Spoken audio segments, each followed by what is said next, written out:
Nibandhmala dictation number 9, speed 100 word per minute. Dictation start होगी 5 seconds में। Dictation start. Bharat Ratna Bharat का सर्वोच्च नागरिक सम्मान है और यह सम्मान असाधारण राष्ट्रीय सेवा के लिए प्रदान किया जाता है। इन सेवाओं में कला, साहित्य, विज्ञान, लोक सेवा और खेल शामिल हैं। पहले इसमें खेल की श्रेणी शामिल नहीं थी, परंतु वर्तमान में इसमें खेल को भी शामिल कर लिया गया है। पैरा। भारत रत्न की स्थापना 2 जनवरी 1954 को भारत के तत्कालीन राष्ट्रपति राजेंद्र प्रसाद द्वारा की गई थी। अन्य अलंकरणों के समान इस सम्मान को भी नाम के साथ पदवी के रूप में प्रयुक्त नहीं किया जा सकता है। वर्ष 1955 से पहले इस सम्मान को मरणोपरांत देने का प्रावधान नहीं था, लेकिन वर्ष 1955 में यह प्रावधान जोड़ दिया गया। भारत रत्न के डिज़ाइन में वक्त के साथ बदलाव भी किए गए हैं। प्रारंभ में यह 35 मिलीमीटर का गोलाकार स्वर्ण पदक हुआ करता था, पर सामने की तरफ सूर्य का चित्र होता था और नीचे एक फूलों का हार बना होता था। पदक के पिछले हिस्से पर सत्यमेव जयते लिखा होता था। भारत रत्न पश्चिम बंगाल के अलीपुर में बनाया जाता है। वर्तमान में यह पीपल के पत्ते के आकार का होता है। यह 5.8 इंच लंबा, 4.7 इंच चौड़ा व 3.1 इंच मोटा होता है। यह तांबे का बना होता है और इस पर प्लेटिनम से बना सूर्य का चित्र होता है। इसके नीचे चांदी से भारत रत्न लिखा होता है। इसके पिछले भाग पर राष्ट्रीय चिन्ह और इसके नीचे सत्यमेव जयते लिखा होता है। इसे सफ़ेद धागे के साथ गले में पहनाया जाता है। पैरा। नानाजी देशमुख का पूरा नाम चंडिका दास अमृतराव देशमुख है। इनका जन्म 11 अक्टूबर 1916 को महाराष्ट्र के हिंगोली जिले में एक ब्राह्मण परिवार में हुआ था। इनकी माता का नाम राजाबाई अमृतराव देशमुख तथा पिता का नाम अमृतराव देशमुख था। नानाजी देशमुख 12 वर्ष की आयु से ही राष्ट्रीय स्वयंसेवक संघ से जुड़ गए थे। बाद में नानाजी संघ के प्रमुख विचारक और स्तंभ बन गए। इन्हें एक समाज सेवक तथा शिक्षा, स्वास्थ्य और ग्रामीण स्वावलंबन के कार्यों को करने के लिए जाना जाता है। पैरा। नानाजी देशमुख विनोबा भावे के भूदान आंदोलन तथा जयप्रकाश नारायण के संपूर्ण क्रांति आंदोलन से जुड़े रहे तथा आपातकाल के दौरान जयप्रकाश नारायण के साथ मिलकर आंदोलन में प्रमुख भूमिका का निर्वाह किया था। ये भारतीय जनसंघ तथा जनता पार्टी के संस्थापकों में से एक थे तथा जब वर्ष 1977 में मोरारजी देसाई के नेतृत्व में केंद्र में सरकार की स्थापना हुई, तब नानाजी को सरकार में शामिल होने का निमंत्रण दिया गया, परंतु इन्होंने इस आमंत्रण को अस्वीकार कर समाज सेवा का रास्ता चुना। ग्रामीण स्वावलंबन तथा ग्रामीण विकास के क्षेत्र में इनका उल्लेखनीय योगदान रहा तथा वर्ष 1950 में उन्होंने गोरखपुर में भारत के पहले सरस्वती शिशु मंदिर की स्थापना भी की थी। पैरा। इन्होंने दीनदयाल उपाध्याय के विचारों को आगे बढ़ाने हेतु दीनदयाल शोध संस्थान की स्थापना की। इसके साथ साथ ग्रामोदय विश्वविद्यालय और बाल जगत जैसे सामाजिक संगठनों को स्थापित किया। इन्होंने शिक्षा, स्वास्थ्य एवं ग्रामीण विकास के क्षेत्र में महत्वपूर्ण कार्य किए। वर्ष 1999 में इन्हें राज्यसभा सदस्य मनोनीत किया गया तथा इसी वर्ष इन्हें पद्म विभूषण से सम्मानित किया गया। 27 फरवरी 2010 को 94 वर्ष की आयु में इनका निधन हो गया तथा इनके निधन के पश्चात 11 अक्टूबर 2017 को इनके जन्म दिवस पर एक स्मारक डाक टिकट जारी किया गया तथा वर्ष 2019 में मरणोपरांत इन्हें भारत रत्न से सम्मानित किया गया। पैरा। वर्ष 2019 में भारत रत्न प्राप्त करने वाले पूर्व राष्ट्रपति प्रणब मुखर्जी का जन्म 11 दिसंबर 1935 को तत्कालीन बंगाल प्रेसिडेंसी में वीरभूम के मीराती गांव में हुआ था। अपने जीवन के प्रारंभिक वर्षों में राजनीतिक विज्ञान के प्रवक्ता रहने वाले डॉक्टर मुखर्जी राजनीति विज्ञान एवं इतिहास से स्नातकोत्तर की उपाधि के साथ साथ कलकत्ता विश्वविद्यालय से विधि स्नातक थे। पैरा। वे 5 दशक से अधिक समय तक सक्रिय राजनीति में रहे तथा वर्ष 2012-17 तक भारत के 13वें राष्ट्रपति के रूप में कार्य किया। प्रणब मुखर्जी का कांग्रेस में आगमन मुख्य रूप से इंदिरा गांधी के समय में हुआ तथा उन्होंने कई महत्वपूर्ण पदों पर अपनी सेवा प्रदान की। डॉक्टर मुखर्जी ने मनमोहन सिंह के प्रधानमंत्रित्व काल में रक्षा, वित्त व विदेश मंत्री के रूप में कार्य किया तथा वर्ष 1991-96 के दौरान योजना आयोग के उपाध्यक्ष भी रहे। पैरा। राष्ट्रपति के अलावा डॉक्टर मुखर्जी वर्ष 1942-84 तथा 2009-12 में वित्त मंत्री, 1995-96 तथा 2006-09 में विदेश मंत्री और वर्ष 2004 से 6 के बीच रक्षा मंत्री भी रहे थे। डॉक्टर मुखर्जी को वर्ष 2008 में पद्म विभूषण से सम्मानित भी किया गया था। इसके साथ साथ उन्हें अनेक देश एवं विदेशों के विश्वविद्यालयों द्वारा डॉक्टरेट की मानद उपाधि से सम्मानित किया गया। पूर्व राष्ट्रपति प्रणब मुखर्जी ने वर्ष 2017 में द कोलिजन ईयर्स नामक पुस्तक लिखी जो राजनीतिक नज़रिया प्रदान करने के साथ साथ कुछ दुर्लभ रहस्यों को भी बताती है। प्रणब मुखर्जी जून 2018 में नागपुर में राष्ट्रीय स्वयंसेवक संघ के एक कार्यक्रम में सम्मिलित हुए। वे आरएसएस के किसी कार्यक्रम में शामिल होने वाले पहले पूर्व राष्ट्रपति थे। पैरा।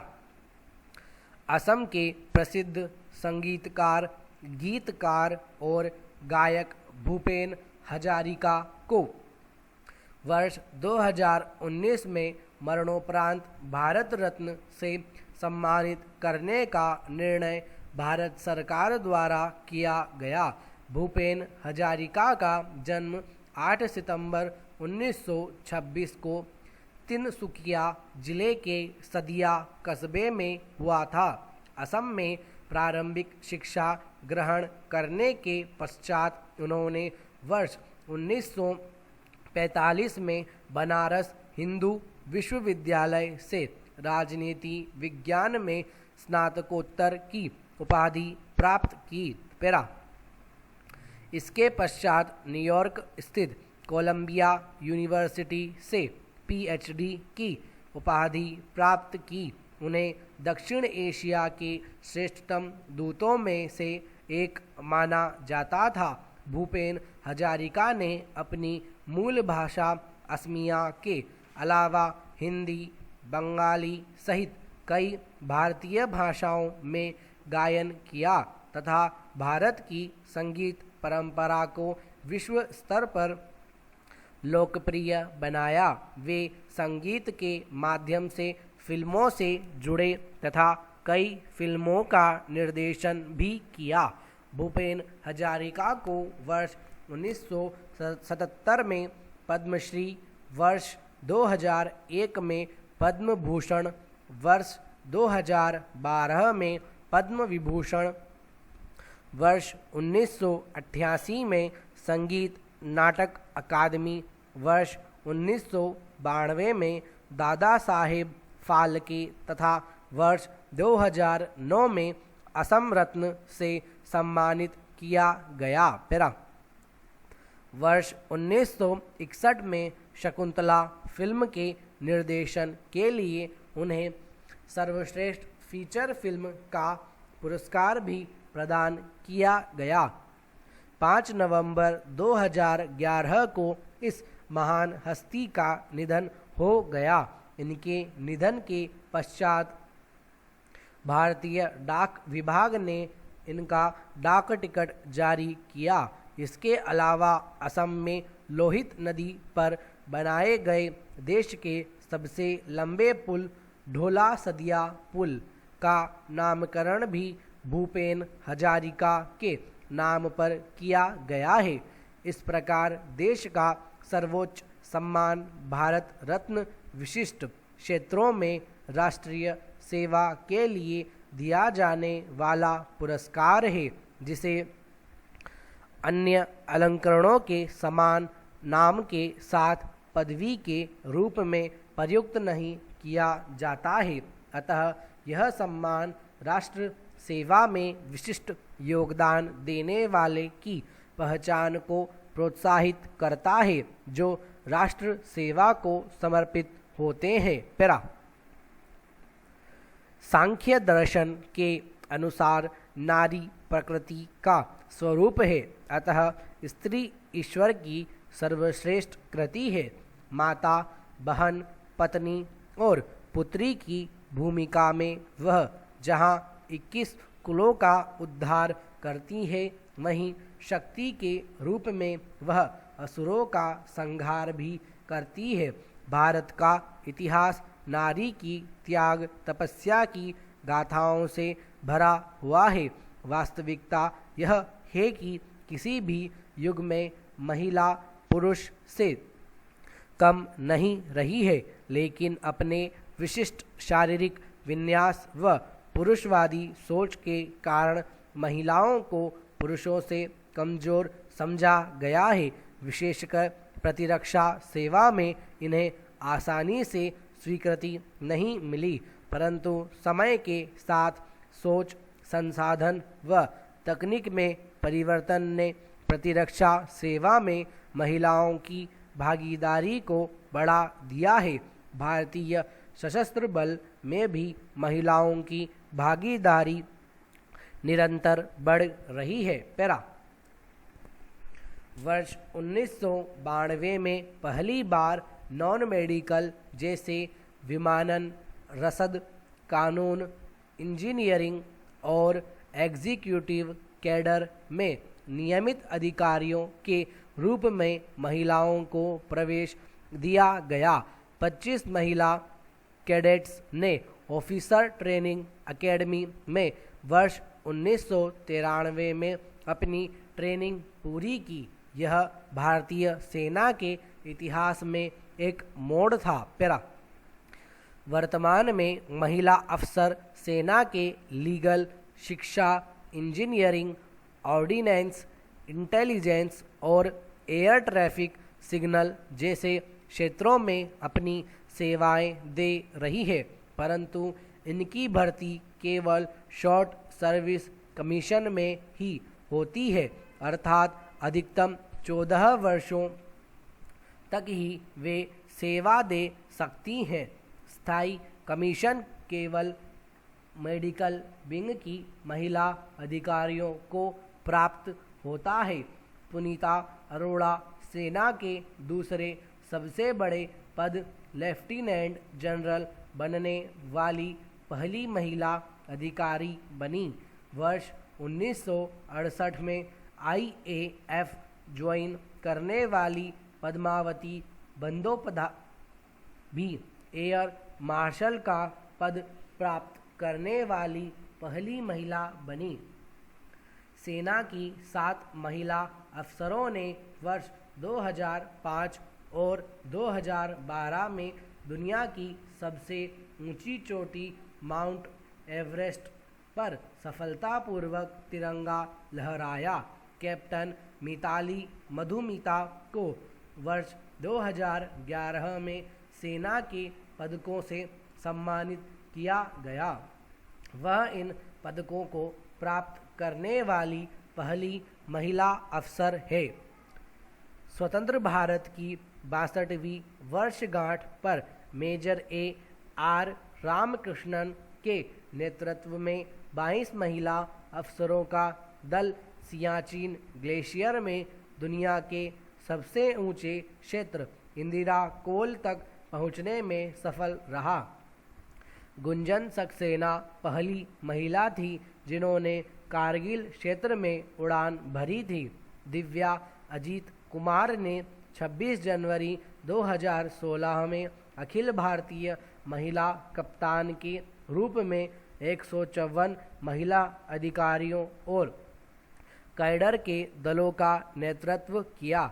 इन्होंने वायु सेना में महत्वपूर्ण उपलब्धियां हासिल कर सेना में महिलाओं को प्रेरित किया।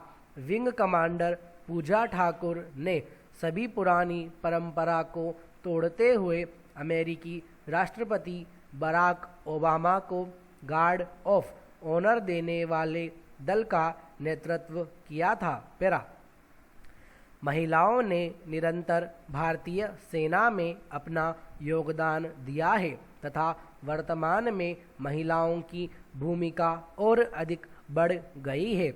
अब भारतीय वायुसेना में महिला फाइटर पायलटों की नियुक्ति होनी शुरू हो गई है।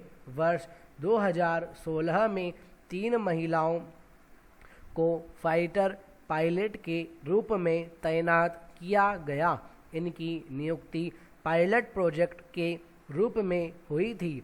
भारतीय नौसेना में महिला अधिकारी कॉम्बैट तथा कॉम्बैट सपोर्ट की भूमिका में कार्यरत है तथा शीघ्र ही जंगी जहाज़ों पर महिलाओं को भी तैनात किया जाएगा। भारतीय नौसेना में विधि तथा शिक्षा व नौसेना कंस्ट्रक्टर्स शाखा में महिला अधिकारियों के लिए स्थायी कमीशन की व्यवस्था से संबंधित नीति को अंतिम रूप दे दिया गया है। स्थायी कमीशन की प्रक्रिया को भारतीय थल सेना व भारतीय वायुसेना में भी शीघ्र ही पूरा किया जाएगा। एक रिपोर्ट के अनुसार 31 दिसंबर 2017 तक केंद्रीय सशस्त्र पुलिस बल में महिलाओं की भागीदारी में CISF शीर्ष पर है।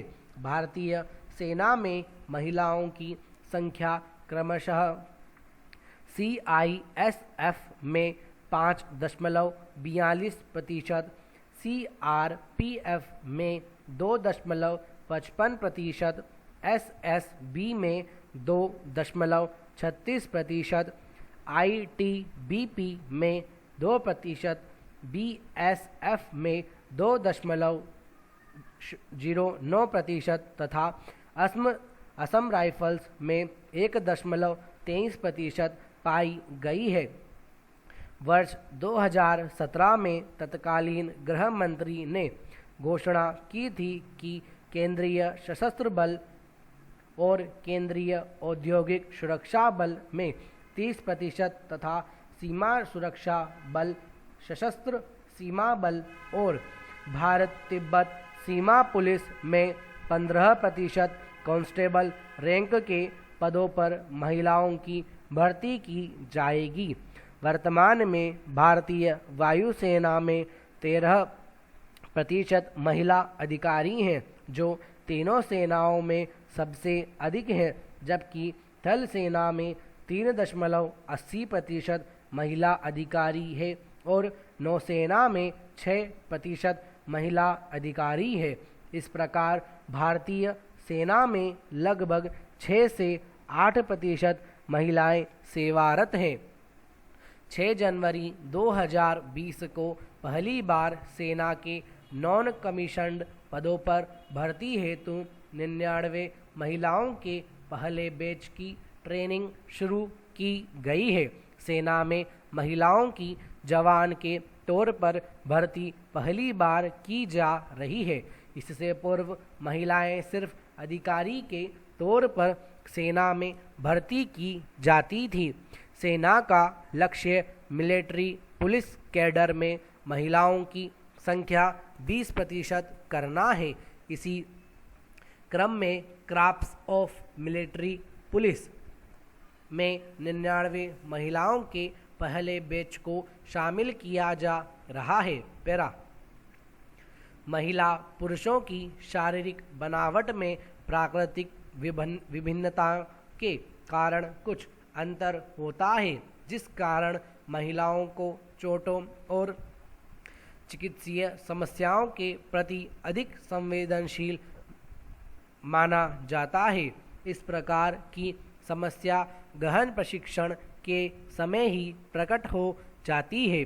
दुर्गम स्थानों जैसे पहाड़ी, रेगिस्तानी, हाई स्पीड एविएशन आदि स्थानों पर नॉन कॉम्बैट भूमिका में भी महिलाओं में चोट की समस्या देखी जाती है। लड़ाकू क्षेत्र में मासिक धर्म, गर्भावस्था की प्राकृतिक प्रक्रियाएं आदि महिलाओं को कमजोर बना देती हैं।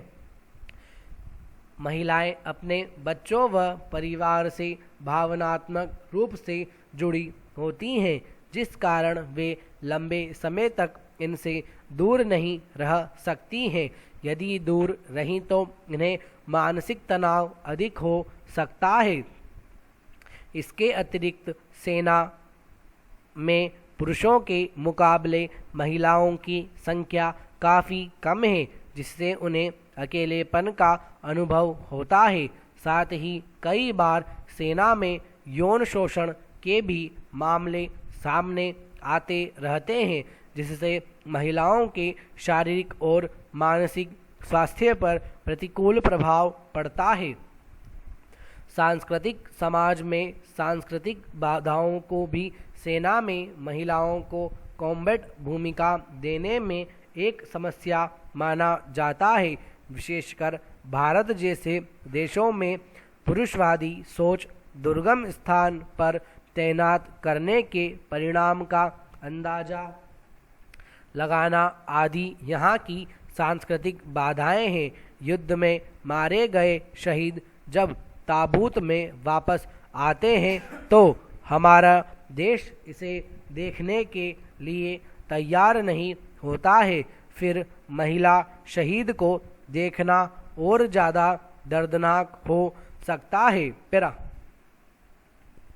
यह कहना कि भारतीय सेना में महिला लड़ाकू भूमिका के लिए सक्षम नहीं हो सकती, अर्थात उन्हें कॉम्बैट रोल नहीं देना चाहिए, यह संकीर्ण मानसिकता को अभिव्यक्त करता है।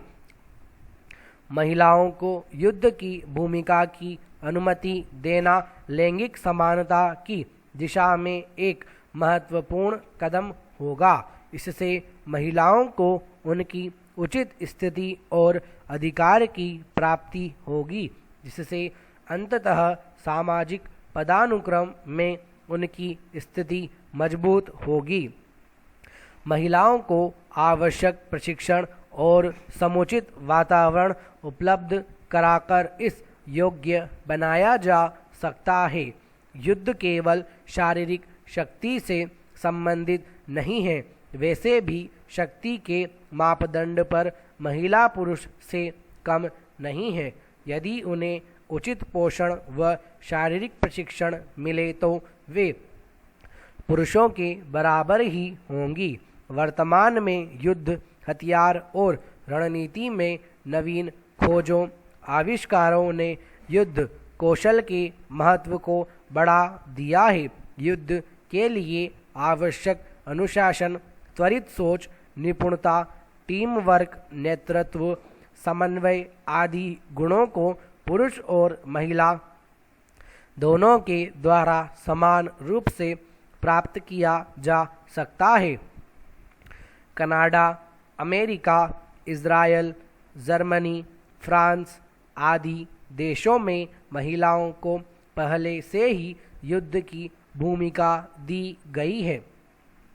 आज महिलाएं पूरे विश्व में सैन्य क्षेत्र में अपना महत्वपूर्ण योगदान दे रही हैं। भारत की महिलाएं भी इस दिशा में निरंतर अपनी भूमिका बढ़ा रही हैं।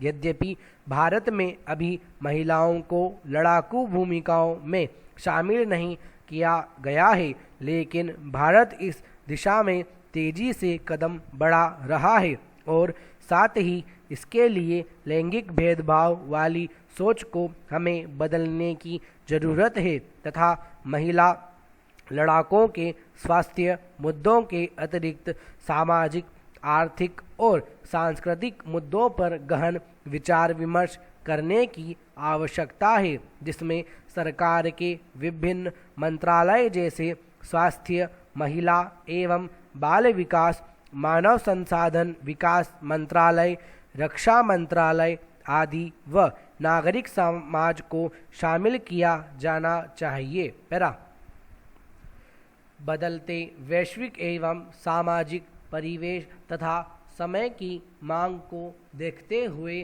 भारत सरकार द्वारा वर्ष 2015 में डिजिटल इंडिया अभियान का शुभारंभ किया गया।